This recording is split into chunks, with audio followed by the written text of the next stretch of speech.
Yes, but my GKI number was alarmingly high. Yeah. The 6th on the 7th and all of that. And then this is the moment I got the rude awakening. Oh, what the hell? What have I done to myself? It's not conducive to my cancer. And also, before being on the Dr. Shaw Baker's show, actually, my medical team did a 2 CT scan. What they found was that I developed new metastases in my lung.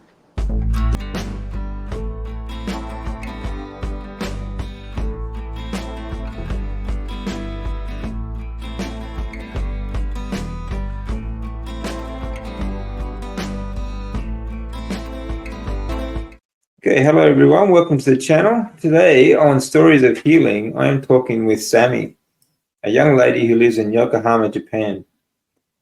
Sami was diagnosed with stage 4 colon cancer. Today she's going to tell us about her story, what led up to her diagnosis, and how she is treating it. So basically today you're going to hear two stage 4 cancer patients talking about how they are managing and living with cancer on the carnivore diet. I hope you enjoy the story. Okay. All right. So, Sami, can you tell me a little bit about yourself? Now, I know you've been through. You were diagnosed with stage 4 cancer. So, can you start off with that and just tell me a little bit about your background and your story, your progression into metabolic therapy? Alrighty. Hey everybody, I'm Sami from Japan. As DC mentioned, I am the stage 4 cancer patient. But when I have to talk about cancer journey, I have to talk about my diet journey. The thing is that when I was 6 years old, I became a vegan kid already. The reason was because at the moment I had a lot of skin issues, like hives and eczema and all of that. We went to a dermatologist. She, without any test, she decided that the reason I had a skin issue was due to I was eating animal products. That is why I became a vegan 6. All this so problematic. Anyway, I was so messed up because of malnourishment. Not only that, but also my mom. I was raised by single mom. She had a hard time to figure it out how to raise fatherless child. So one day she decided to change her career. She started to work at night, meaning that I have 0 caretakers at night. At the age of 4, I have no observant at night. So I was extremely lonely and being really malnourished. And then extremely lonely. And another problematic point of my childhood, which leads to cancer, was that my mom left me abundance of food. Most likely carbohydrate, right? Because I was vegan. How can I eat other stuff? So 3 elements: malnourishment, being lonely or psychological stress, and guess what? Abundance of carbohydrates. They are the perfect recipe for developing eating disorders. Yes, I did. At the age of 15, I just couldn't stop eating whole day, literally whole day. And then I went to a psychiatrist, despite the fact that the guy, psychiatrist, had published many books. They are all about, mental illnesses and all of that. But that guy didn't know anything about bulimic conditions. And he knew little about anorexia. So I was given the 17 psychiatric medicines a day, 15 years old. Wow. That's wow, right? But I noticed that nothing helped. Yes, literally nothing helped. So that is a moment I thought that I had to study biology, biochemistry, that nutrition by myself. Back then, there was no kind of e-learning or internet learning. That's why I took a correspondent courses for biology and all of that. That is why, despite of the terrible condition, losing my social aspect and terrible condition. Oh, by the way, the one thing I have to mention, which related to cancer formation, is that if you do binge eating, definitely you will purging behaviors. Yeah. Two, yes, life-threatening purging behaviors. One was that I did self-induced vomiting every day, shamed. Sometimes I cut the esophagus. Really, really painful and miserable. Second one is directly connected to my cancer formation, which was I took the laxatives every day. The number of the tablets I took, the laxative became 250 laxatives a day. 250. Yes, I couldn't stop it every day. The next 24 years, that is the thing that caused like a formation of the colon cancer, ascending colon part was insulted by it. Here's the thing, I wanted to know your opinion. The human beings, we are very, very capable of taking care of like acute stress. You are athlete. You do heavy lifting. You did that. You do that heavy lifting, that pounds and pounds, hundreds of pounds and stuff. The moment the stress level is enormously high, but it's not gonna last. I don't know, seconds, a minute is a maximum, I would say. But after that, you are able to recover. Hello there? Well, we lost you there. Oh, yeah. So I was saying that you do the lifting and then you can recover from the big stress. And even you're going to be healthier, stronger. That's the way we have to, take care of our stress. Look at my stress. Decades and decades of loneliness, psychological stress, and malnourishment is a big stress. On top of that, insult to the colon, the abrasion. These are the reasons I think allowed myself to develop the cancer. Would you agree or not? Just I wanted to know the opinion in this. Oh, absolutely, I agree. I think also the malnourishment also contributes to the emotional stress as well, because when you're malnourished, you just can't actually process things properly. You can't think properly. You're not getting ketones to the brain. You're not getting, and from such an early age, you're just not getting that development. So I think that's all very much connected to diet. Malnourishment. I was the same growing up. There was very little food in the house, and it was what food was there was always carbohydrates. Like I used to grow up on stupid things like ketchup sandwiches and things like that. Ketchup sandwich. Yeah. I like that. That was a very big part of my childhood too, was also malnourishment, and but even later on as well, I didn't have the eating disorders such as you had though.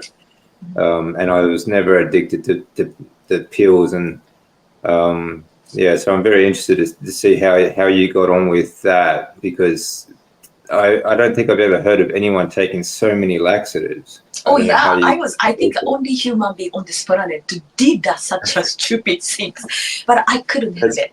Yeah. It should be due to that my malnourishment, my brain didn't function, and I was terrified about eating fat, zero fat. I went to the McDonald's back then I ordered kind of the French fry and a simple burger and some tea. I kind of grabbed the paper napkin on the table, and I just squeeze the French out of it to the point that there is no stain. Then I'm happy to eat. That's the life I was spending. So of course that's contributed that I think of cancer because of the malnourishment. Good point. And then and also because of the my, no caretaker life, I used to go to some dumpsters, back then. These days, the dumpster were not able to accept any, kids and visitors and all of that. But, it was 90s and stuff. I went there and I found the mercuries, the broken thermostat. Oh, yeah. I brought that broken thermostat, and then guess what? I put the mercury onto the hot water. It dances. It dances. Yeah, I was fancy, surprised I didn't die. Yeah. Well, yeah, I'm surprised you didn't get poisoning from that. Yeah, I could have been dead at the moment, but I was surviving. And also, because of the fact that we are poor, the apartment we lived was so miserable. It rains. Inside of the house, it rains. Many, water damage out there, the black mold. All those things contribute to the mitochondrial damage, which I think we're going to talk about later. So going back to my story, knowing that no doctor understood my condition, no caretaker supports my condition.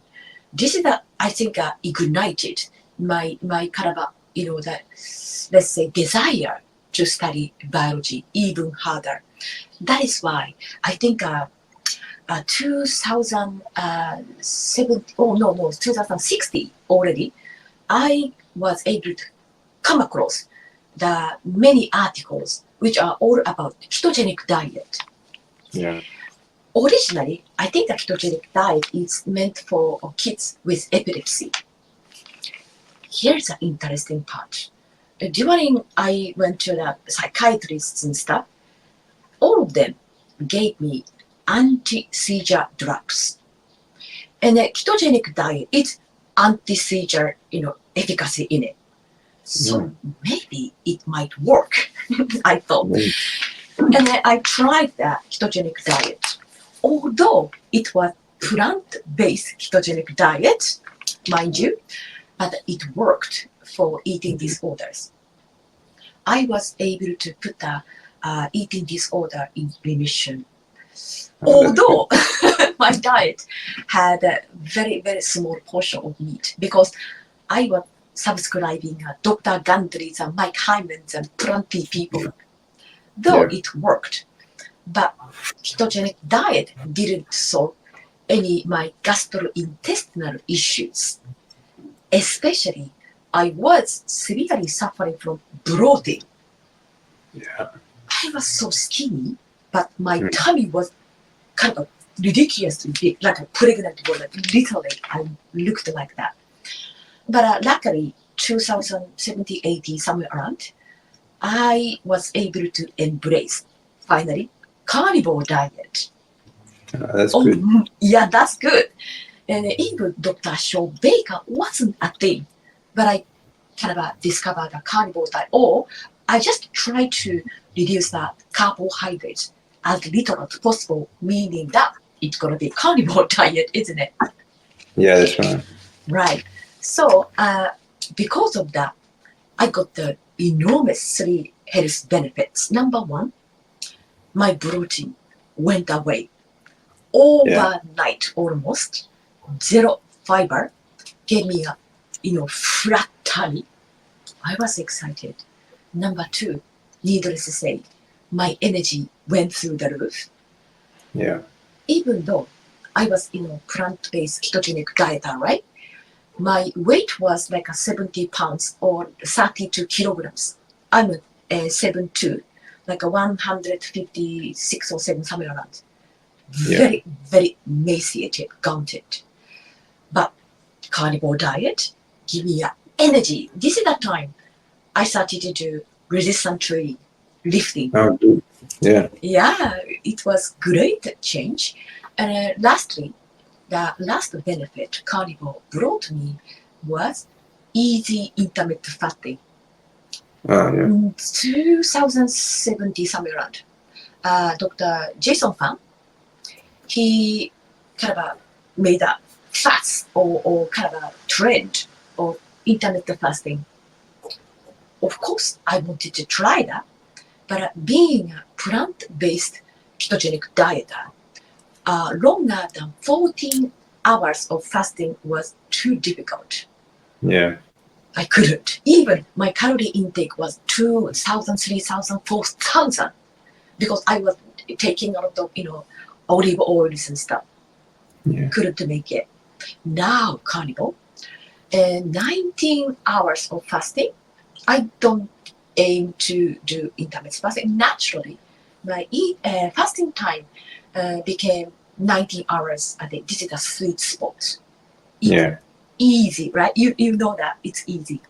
Yeah. These are my biggest benefits from the carnivore diet, from plant-based ketogenic diet.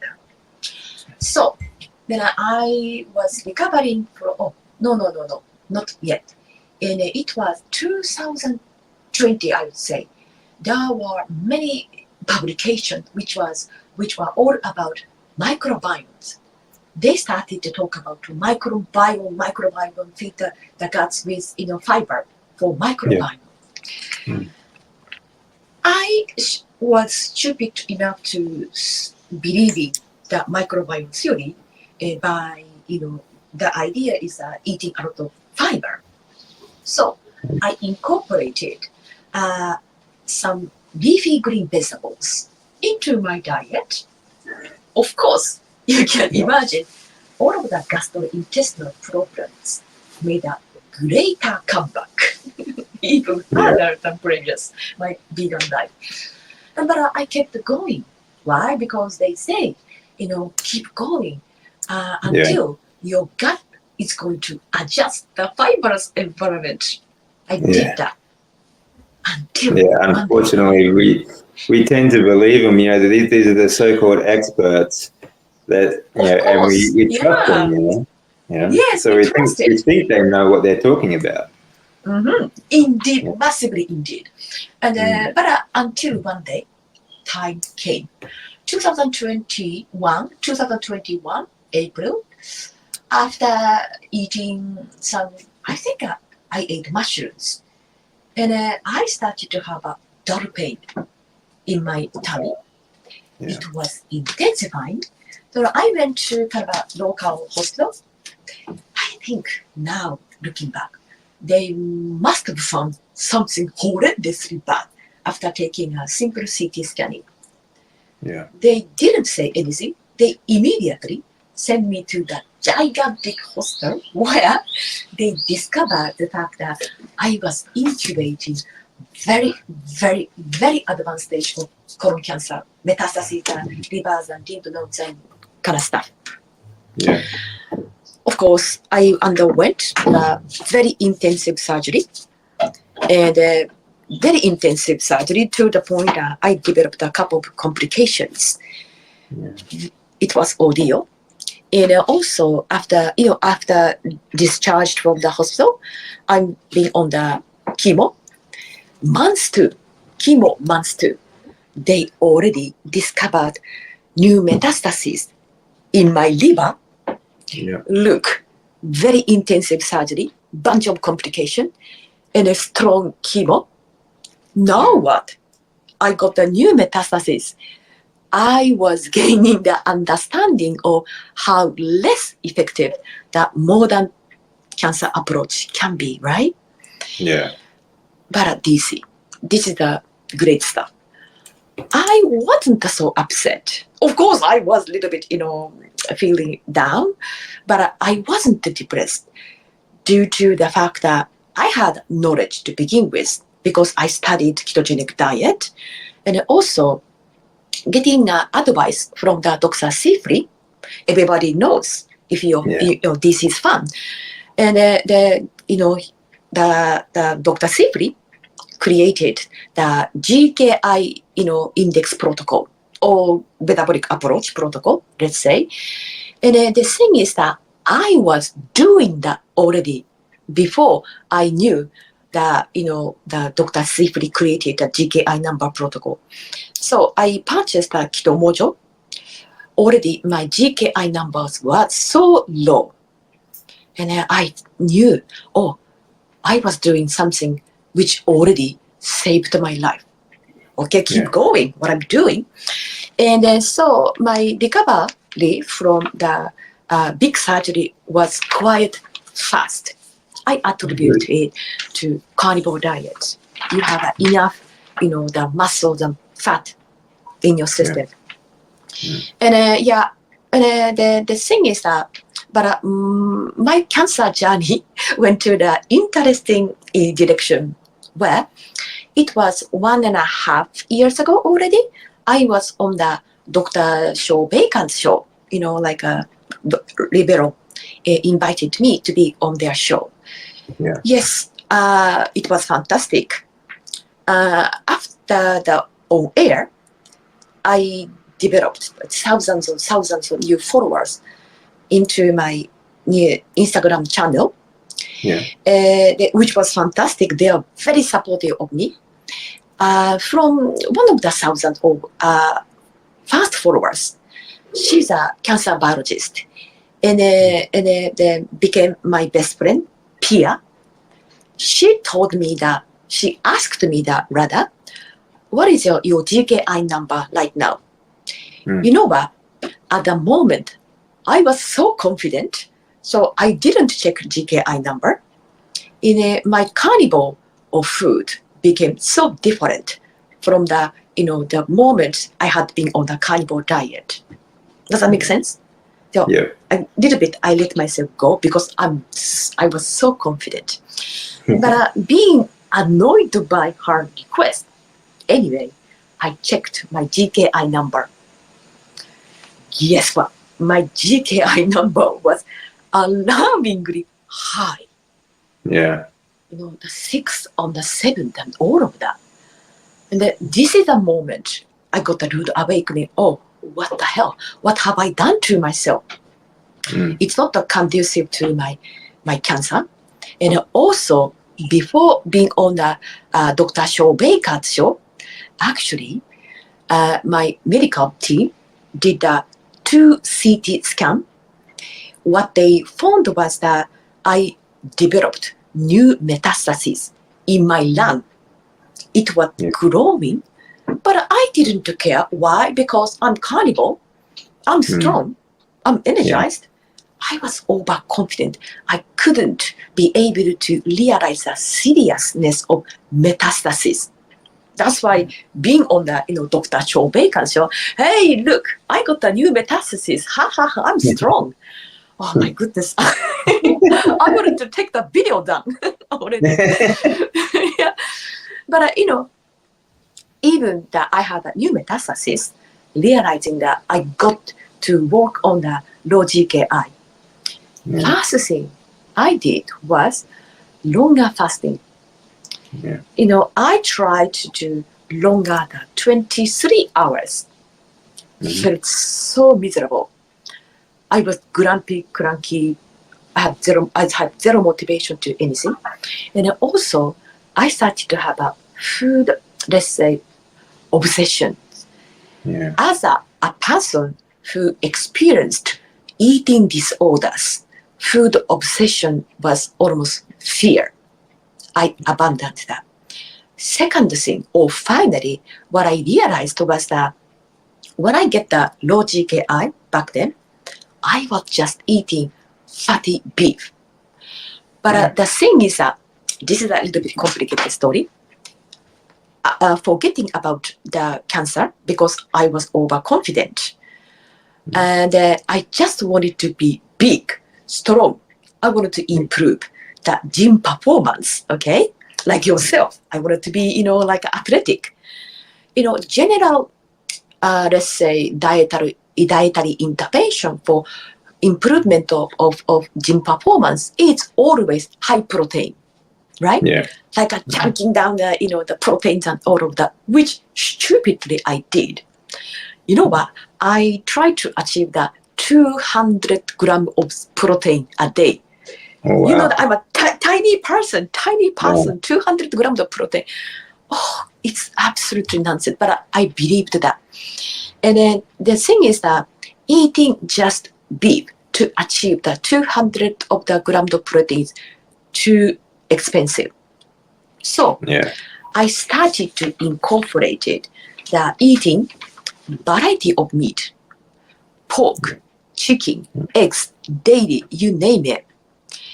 And then the thing is that now I realize that, oh, I should eat just beef. And then checking the GKI, my GKI plummeted, meaning that in my just biology, when I eat monogastric animals, conventionally raised monogastric animals, I can't produce enough ketone for cancer treatment. Yeah. Could be due to that, monogastric animals being fed corn and soy. Since it's only have one stomach, the food they eat, that's gonna reflect on their flesh. I reacted to it, but I must say this: majority of the people who eat animal, that pork and the chicken stuff, they were absolutely okay with that. It's just a tiny noise. Yeah. I'd like to say that one analogy. If we breathe air every single moment. The air, even inside of the house, has a lot of pathogens, like a mold eats bacteria and dust and my cat's hair. But we ingest that, but you're not gonna die with every single, the breath. Because of the filtering system, we were capable of that. Same goes, many people eating the kind of a gastrointestinal meat as a carnivore, many of them, you don't need to worry about this stuff too much, unless you know that there is a sensitivity or immunological response or kind of an inflammatory response to it. Other than that, please eat a chicken drumstick right now. So this is the one kind of a disclaimer I have to mention this point. So go back to my story. Sorry, I kind of am missing around many stories. You have to moderate me. It's a very good point, actually, because I do tell people that you need a variety of fats because agree. That's where you get your vitamins from. Yeah, things like that. But small animals like that, like pigs and chicken, especially chicken these days, they are fed on grains, soy grains, and it all comes out in the meat. So even so, you have to get these from a good source. You have to source these from as best you can from free range chickens that eat a free range food, for example. When a lot of people see free range chickens, a lot of these free range chickens are also fed on grains, even though they're out. People don't understand that. So chicken is one thing I avoid. Plus, it's not fatty enough anyway. Yeah. And I think people make that same mistake too when they go carnivore. They think it's all about protein, so they overdose on protein. No. They don't realize fat is what your priority should be. The fats are your main focus. Agree. If anything, we are fattivores, not so much carnivore. Yes. Can I interrupt us? I can't help talking about this stuff. These days, many of the influencers, it's not necessarily they are carnivores. They are kind of a plant-based or omnivores or whatever it is. And also, fitness influencers as well. They all say, oh, most important thing is like a protein, especially if you want to lose your weight. Why you are ingesting your fat? Absolutely nonsensical to my ears, because fat is not just that your energy substrate. It's your every single cell or cell membrane or mitochondria needs fat. Yeah. So they are missing at this point. They are focused on the macro and not the micro. So they always think it's all protein's the same as long as it's protein. So they don't care where the protein comes from. They don't understand that it's what's inside the protein. It's the amino acids that we absorb, not protein. Oh yeah. That is why we got a little bit go on the tangent. Yes, they say, I'm plant-based person, which is fine because I'm getting the protein from the soy, pea, rice, quinoa, you name it. But the profile of the amino acids completely off. Yeah. It's easy. A completely different currency. You are getting a nitrogen, the number of nitrogen, doesn't matter. Your body needs a specificity, specific, the sequence of the amino acids and all of that. They are missing this point. Thank you very much. Yeah. Give me this opportunity to talk about that stuff. Otherwise, I'm just going on my cancer. It's too boring. Yeah. No, Anyway, though, let me go back to that. Where was I? Yeah, I realized that I need to be the very strict carnivore style. Now, though, I made many mistakes, like get seduced by the idea of the protein, craze, and also I didn't think about the, quality of the meat I was ingesting.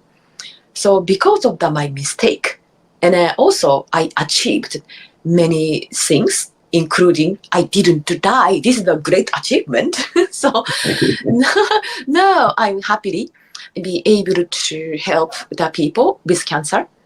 And I kind of teaching people how to do metabolic approach for cancer treatment. This is my not quick. I spend half of the time to talk about my cancer. Yeah, that's good. That's what I want to talk about. This is the thing. I want to show people that, like your story, like mine, these are.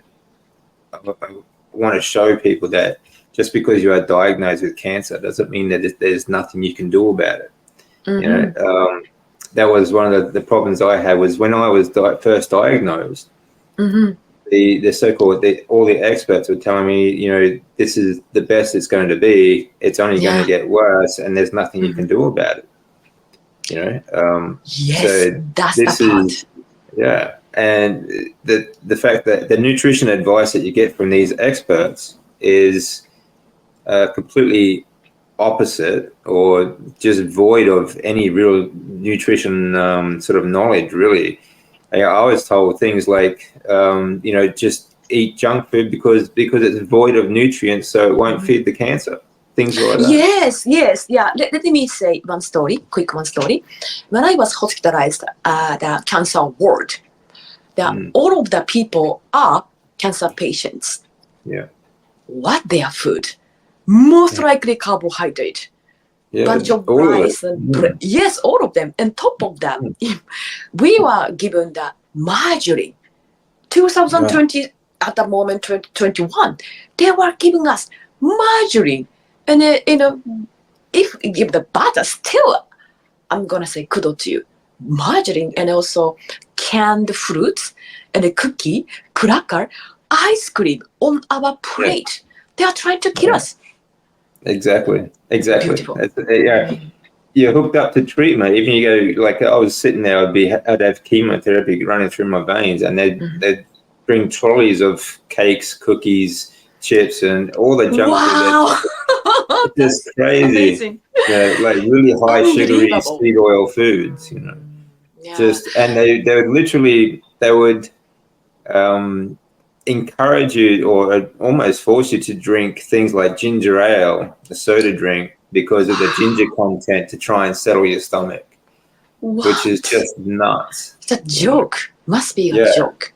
DC. If you Google how to cure cancer or prevention of cancer, management, whatever, always comes up the juice diet, plant-based diet. This, fruits has anti-cancer elements, antioxidants and the polyphenol and all of that shit. Yeah. But my point I wanted to mention is that cancer gets fueled by mainly glucose. Why you are ingesting it? Yeah. Just mitigates the all purpose of the cancer treatment. That's right. Yeah, well, speaking to people, or you're listening to people like even Doc Chafee, speaking to people like Professor Bart Kay, a lot of these diseases that we have today, it's all because of chronically elevated blood glucose. Oh, yes. And what they're feeding us is just more glucose. But still, at the same time, I'm sorry, Kachuri. At the same time, some of the group still keep mention is that glucose is the primary source of your the cells, which is absolutely misleading. Mitochondria likes fat over, the glucose. We should know this by now.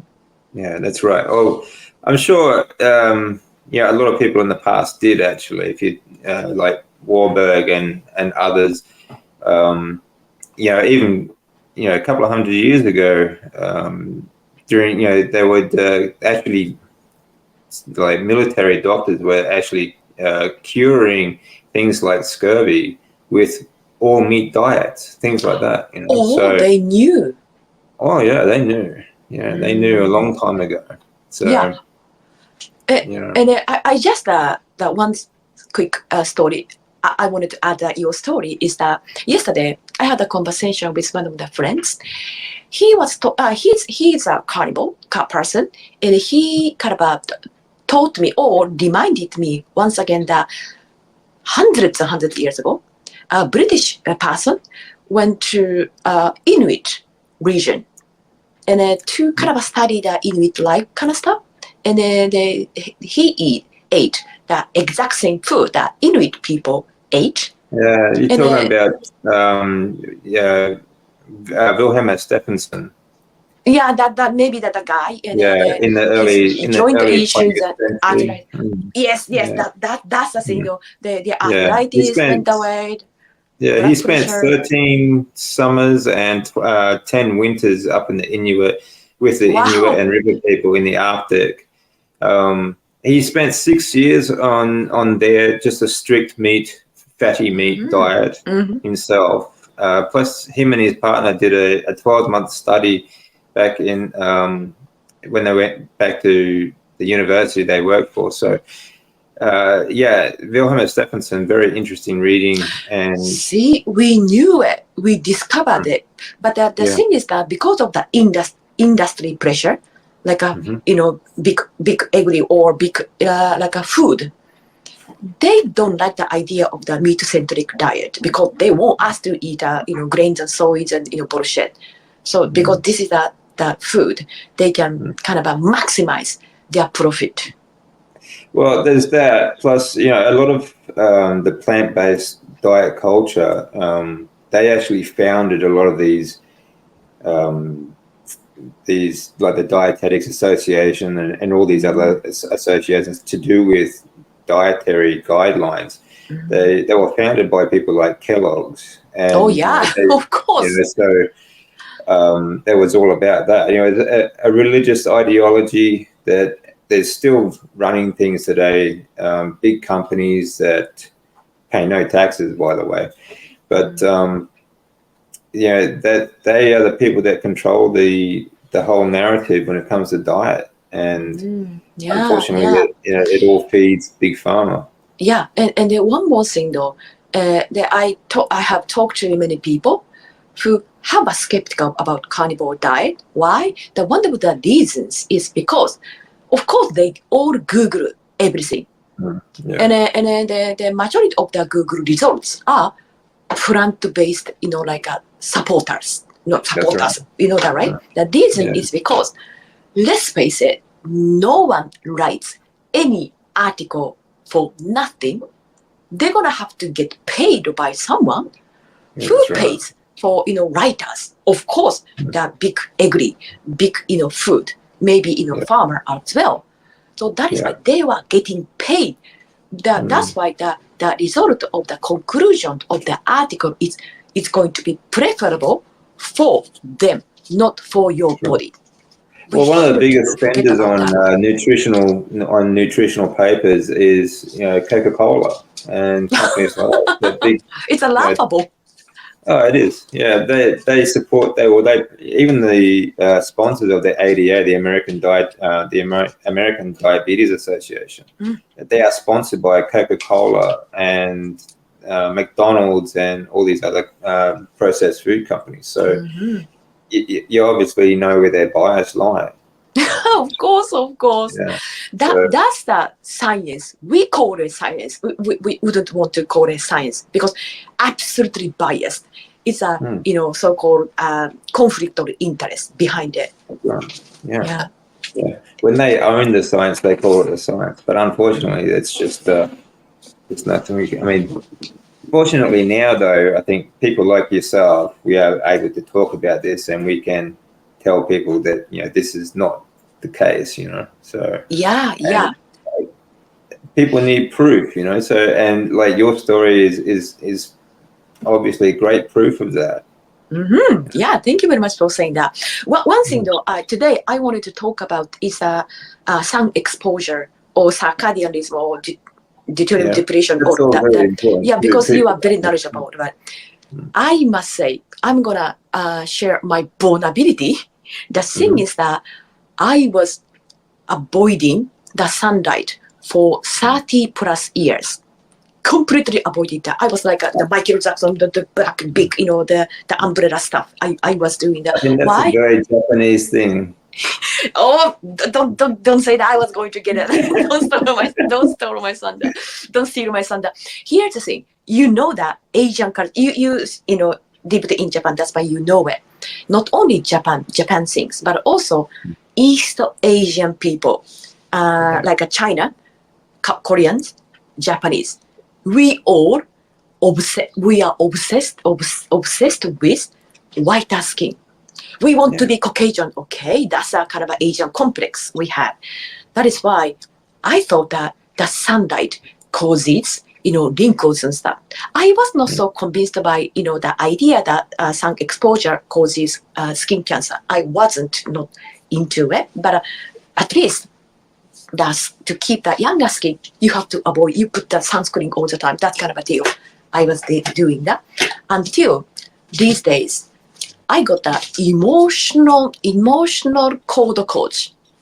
What I mean by emotional cold coach is that I had the PTSD, as I mentioned, that the being the extremely lonely childhood since I was 4. That was PTSD stuff. So to release the PTSD, just eating the fatty beef didn't solve. So I needed a coach. She called her name is Sarina. Sarina releases that my trapped emotion, all of that. At the same time, she taught me the importance of the sunlight or more spiritual aspect. For some reason, my brain translate the being spiritual. You need the sunlight. I don't know what the connection, but there is some connection, I believe.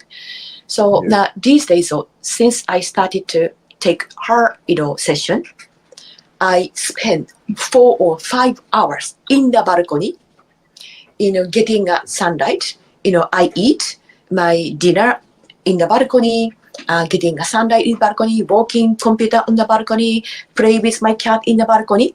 By doing so, I noticed that some energy, I don't know how to describe it, some spiritual energy.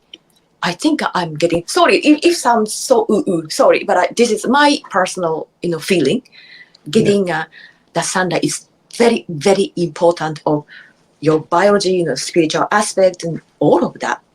So tell me, how brilliant sun exposure for cancer treatment. You know this It more than me. is, absolutely. I think it's important to note that if you are going through treatment, you get like chemotherapy, like yourself, like you are very sensitive, so you burn very easily. So I don't recommend being out in the sun too long when you're going through treatment. Oh, I see. Thank you. A few minutes at a time is good, and it's always healthy. 4 hours. It's crazy. Yeah. Well, no, I mean, when you're feeling good and healthy, you're not going through treatments, you're not so sensitive. So, that's good to be out in the sun as much as you can. That's one of the great things I've learned. I've found too, being on the carnivore diet, I don't burn. Like when I was younger, I would burn very, very easily. And like it would, 10 minutes in the sun and I would be burning. Now I can spend all day out and I don't burn at all. I don't even get pink. It's a really big thing. I think that has to do with the lack of seed oils. Oh, yes. Taking in fats and having a good cholesterol production in your bloodstream so that you produce enough vitamin D for your sunscreen as well. But apart from that, now, you might have heard of red light therapy. Oh, yes, I'm thinking about that. Okay. I'm thinking about that. Now, that red light therapy, or these people, that red light, they go in these LED red light beds and things like that. Very, very expensive stuff, but you get that from the sun. that Yes. natural source, you get the red light therapy from the sun. 10 minutes out in the sun is going to do you more, and it costs nothing. It's Yeah, going to sure. do more for your body than like spending thousands of dollars on a red light therapy does. Yeah, good point. Good So point. our mitochondria, they're like battery cells, and nutrition is one source of energy we get, and it only makes up about 30%. The other 70% we get from sunlight and grounding. There's an electromagnetic Great energy point. that Great comes point. out of the planet, and we have, like, inside your mitochondria, there's like a little electromagnetic wheel that sort of keeps on Yes. spinning around. Okay, and that's why we need that electromagnetic energy from the planet. So grounding is fantastic, and the red Can I light ask you a therapy, question? the UV light, Yeah, can I go at this point? Sorry, cutting on you. So I purchased a grinding mat because this is the second floor. I'm living in one of the most like industrialized areas in Japan. So we can't see that any greenery or grinding, the places in this region. So that's why I purchased a grinding mat. Do you think that, I'm always on the grinding mat to get the sunlight? Do you think that it's kind of the replaceable to the literal grinding on the grass or the soil? I think it will help, but it's never going to be as good as the natural source. It's the same with supplements. People like to supplement a lot.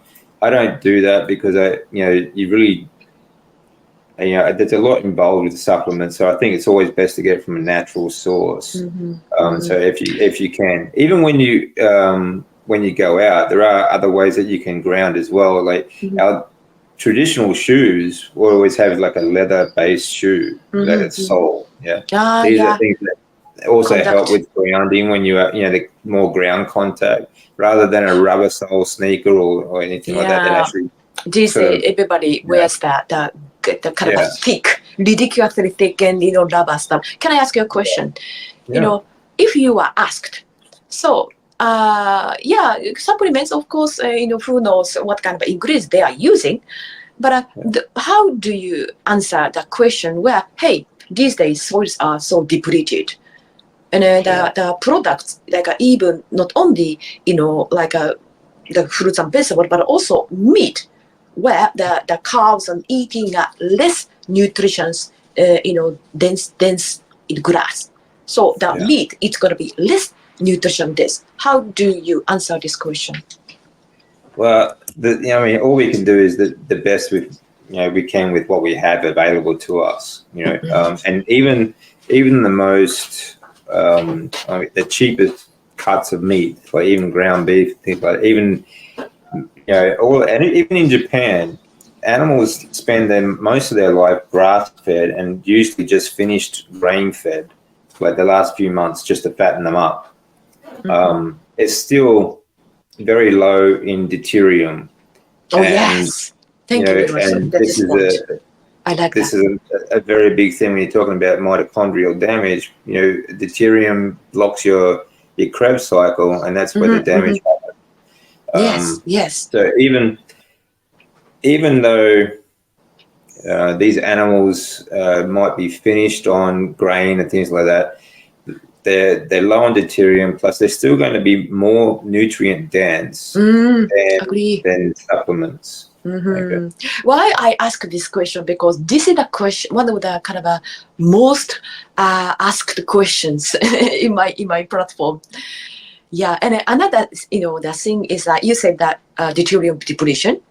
If you ditch the carbohydrate, crappy food, already you are depleting many depletion, that deuterium depletion. You can achieve that, but they are saying that, hey, Sami, do you think should I buy the deuterium water, like the fountains and stuff? Depleted water, I don't think if you are carnivore, we don't need that stuff. What's your take on this?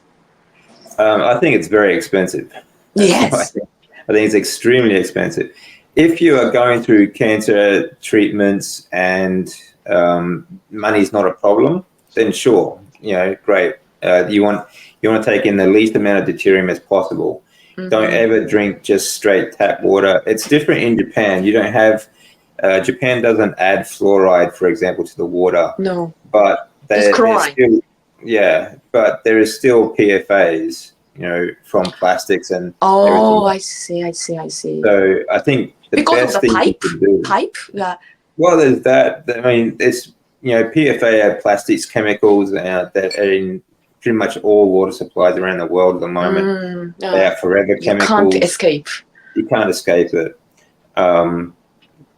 Plus, there many drugs that are being found, especially in the West. All sorts of kind of drugs from pharmaceuticals. But apart from that, it's even been found in rainwater and things like that. So I think filtering your water is very important. I filter and boil my water before I drink it. All right. But then you remineralize it. You have to remineralize. We used to get a lot of minerals from the water, like from spring water and things like that.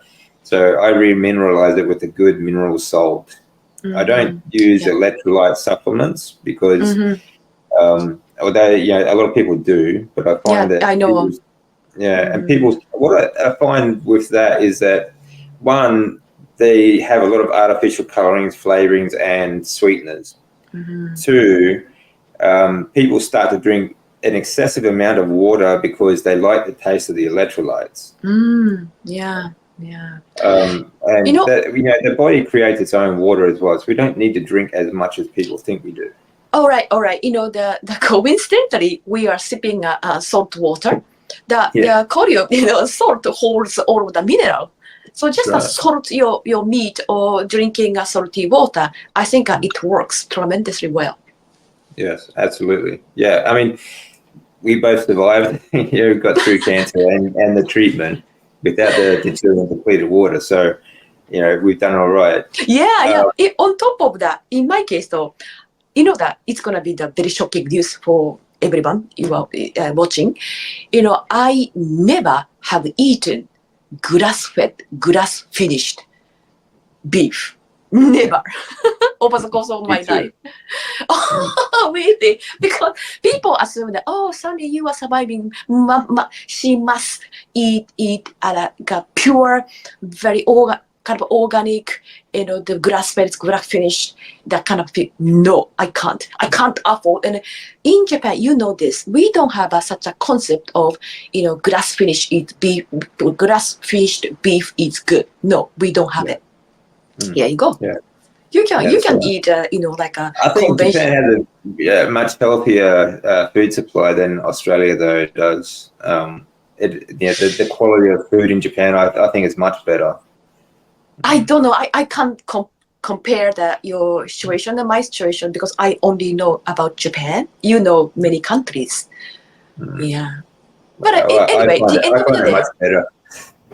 Oh, okay. But at the end of the day, we only eat meat, so we don't need to worry about the residue of the glyphosate from the fruits and vegetables. Yeah, that's right. Yeah, there's far less chemicals in it, but it's also it's far less chemicals, less deuterium, and meat itself. It's so much more satiating. Like you said before, when you were a vegan, you are eating all the time. You're constantly eating. Yes.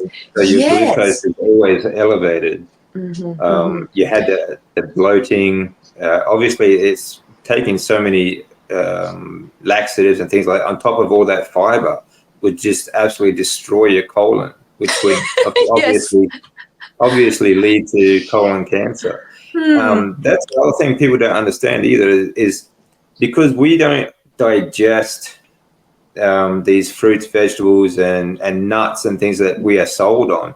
A lot of these things are too hard for our digestion.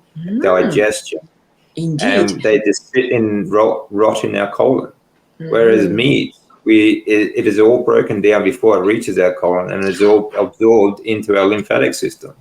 Exactly. But still, once again, I'm gonna repeat myself, saying that still plant-based narrative is so louder, very strong. to the point that they say, oh, to prevent your colon cancer, eat fiber. Yeah. That's gonna scrape down the colon cancer or kind. They say that. That again, if we go back to talking about Wilhelm Stephenson, he was very much against that narrative back in the early 20th century, and he was actually a very big opponent against Kellogg himself. Mm-hmm. But Kellogg was very powerful. He was very much connected to, and all these people in politics, the politicians, they were very much connected to these sanitariums that Kellogg run. So all of these, it's just a very big, powerful organization. And here they have. They run all the dietetics and nutritional sort of based, like cancer foundations, diabetics associations. All these things are run by these companies. Yeah. Even there was a time I just out of curiosity checked the cancer something organization. I don't remember the name, sorry, but it says it says there are people who blame the sugar for cancer growth or something, but it's not the true science. It says that cancer something big body. They say that you can eat sugar moderately. Oh wow, amazing! Is it? It's maddening. Yeah, can I say one subject? Before we're gonna have to go. You are really into fitness. Mm-hmm. I want to know that you do the heavy workout with fasting. So what do you think that? Yes, fasting and workout are both of which is kind of a cortisol provoking activities. Yeah. How do you make sense of good sweet spot, not so too stressful enough to pumping up the cortisols and glucose and all of that, but still the fasting and exercise is good for mitochondria? What do you find out your sweet spot? I go on how I feel. So if let's say each day, if I feel like I can push myself harder, then I will do it. I'll push myself as hard as I can for that day. So it's not going to be the same every day. It depends on how you're feeling. When it comes to, I guess, you do get a glucose response to heavy activity, like from the cortisol production. Mm-hmm. But it's a natural production. It's a natural source. Like your body will keep a natural glucose level according to what you are doing. Like you'll need that glucose for energy and things like that. Sure. But the difference is when you're fasting and you're lifting heavy, things like that. When you are ingesting a lot of glucose, the response from your body is to get rid of that as fast as possible. So it'll either use it if it's too much to use, then it will store it. So it'll be stored in fat cells and things like that. Mm-hmm. So it's a natural response for that glucose spike is your body trying to get rid of that glucose. Mm-hmm. Yeah. This but is you're something. Not going to get such a big spike when you're exercising or fasting. Mm-hmm. There is a small spike, but it's a natural spike and it will reduce very, very quickly. In a 3-minute recovery. Yeah, it's meant to be. That's right. It's part of your recovery. Yeah, but when you start eating so much food and that glucose stays high, that's a problematic point. Yeah, I wanted to kind of bring up the female population, especially my age group, premenopause. Already the kind of the hormone status is a kind of wonky. That's why we are more susceptible to long exposure to glucose high during the exercise than guys counterparts. Am I speaking English correctly? That's right. Yeah, that's why when I talk to female at my age, I don't normally say, "Oh, fasting," and hit the PR. Instead, maybe you want to kind of go easy on the fasting exercise, even though it's a purely physiological response. Well, But either way, when you are fasting and exercising, you are only going to be able to push yourself to a certain limit. That doesn't matter whether you're fasting or not. Mhm. But when you're fasting, you might find that like your glucose won't change that much just because you're fasting. It'll still be in that normal range. Yeah, yes. That's what your body Supposed to produces. be.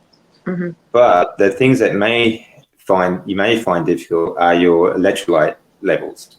So you start getting, if you push too hard, then you may find you get dizzy spells, or you feel faint and you need to sit down and take a breath, sort of thing. Thank you. That's a good advice. If you take in a good mineral salt and keep your electrolytes up, then you will find, like I've found that you feel pretty normal actually, even though you fast. I just finished a 4-day fast. Oh actually. yeah, I watched your videos. Yeah, you do. Thank you. Periodically. Yeah, and I trained every day. I did exercise every day. The first day of the fast, I trained pretty heavy.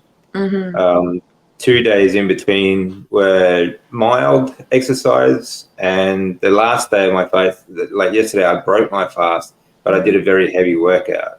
So my energy levels were fine, but every now and then I had that little dizzy spell, but that was just low electrolytes. That's got nothing to do. I see. I will keep in mind. I'm gonna tell them that you might want to check that your electrolyte balance and sort of intake and all of that. Thank you very much for that. I think for women especially, that when you're premenopause, you have a lot of hormone changes going on. Yes, massive. I think that's one of the great benefits of the carnivore diet, is that it restores your hormone balance as well. Yes, because you are especially if you have a good mix of fats, your lymphatic system is important, like, because that's where everything gets absorbed. All your nutrients, vitamins, and minerals gets absorbed into your lymph fluid, which then gets pushed around your body by exercise, because that uses the muscles to push that lymph fluid around your lymphatic system, which then goes into your endocrine system to create hormones, and your liver produces hormones from the cholesterol. So testosterone and vitamin D3 is actually a hormone produced from cholesterol. And women also produce testosterone from the cholesterol, which then gets turned into estrogen from the ovaries. So if we you are more get your abundant. Testosterone more abundant than estrogen. So if you get your hormones right, actually menopause will be far less dramatic. And needless to say that you have exactly. You need to say the adrenal backup. Yeah. And for many women, actually, it has actually suspended their actual menopause for later on in life as well, because once their hormones are right, they don't usually go through menopause so early either. That's another thing that's been going on recently. In recent decades, women have been going through these hormone changes much earlier in life. Oh yeah. And then at the same time, the early, onset of the menstruation, girls in her 4 or 5 got the menstruation. It's crazy. It's horrible. Yeah, it's absolutely horrible. Yeah. So, yeah. Unfortunately, it's just like poor nutrition, and at the moment, as you said, like even growing up, we were both the same. We had very poor nutrition growing up. Yeah. And I was like you myself, even when I got into my 20s, and I was taking care of my nutrition myself because of my education. I was fat phobic. I would cut all the fat off my meat. They would, although I did still go to places like McDonald's, and even though I was fat phobic, I had to be fat free. All right, of course. Yeah. So, Anyway, we're gonna have another lovely conversation like this. We can't cover everything. No, that's right. We can't cover everything, unfortunately. But so what would you put down? Let me see. Your recovery has been quite remarkable. What would be the key, do you think, for recovering through cancer, through treatment, and afterwards? Well, I think that it sounds cliche, but your psychology, your mindset is Yeah. very important than we think. It's going to be a very short story. Some of the people kind of reach out to me, which I appreciate. Some of them have maybe stage 1 or even haven't been diagnosed with cancer, but they think that I'm going to get cancer. They were terrified about cancer. This kind of mindset of depression already get you cancer. Yeah, I think that both of us, we're not gonna too much worry about, oh my goodness, my cancer, this cancer, that we don't think about. Yeah, kind of we chilled out. This mindset very important. Not swallowing ingesting your doctor's prognosis. They don't know anything about the metabolic cancer approach. We do. Yeah, That's the I thing. agree. Yeah, I think proper nutrition helps with that too, obviously, because like you were talking about before with the eating disorders and things like that, poor nutrition leads to the way you think as well. So massively. Excellent. Well, very good. Excellent. Thank you very much for your time, Sami. Thank you I very really much appreciate it. Yeah, thank you. I will add all your social medias, your website. Oh, thank you. Just follow me description. Instagram. Yep. Sami. And Maybe he's we'll gonna talk again leave that. soon.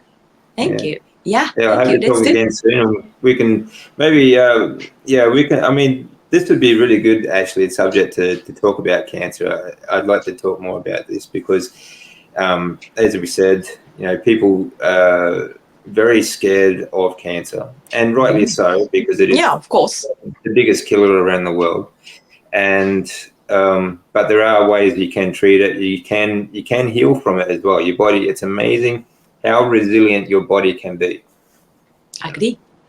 Yeah, excellent. All right, then. Thank you very much, Sami. You have a great day, and Yeah, you I hope to talk to you too. soon. Yeah, Okay. talk to you soon. Bye bye. Take care. Bye bye.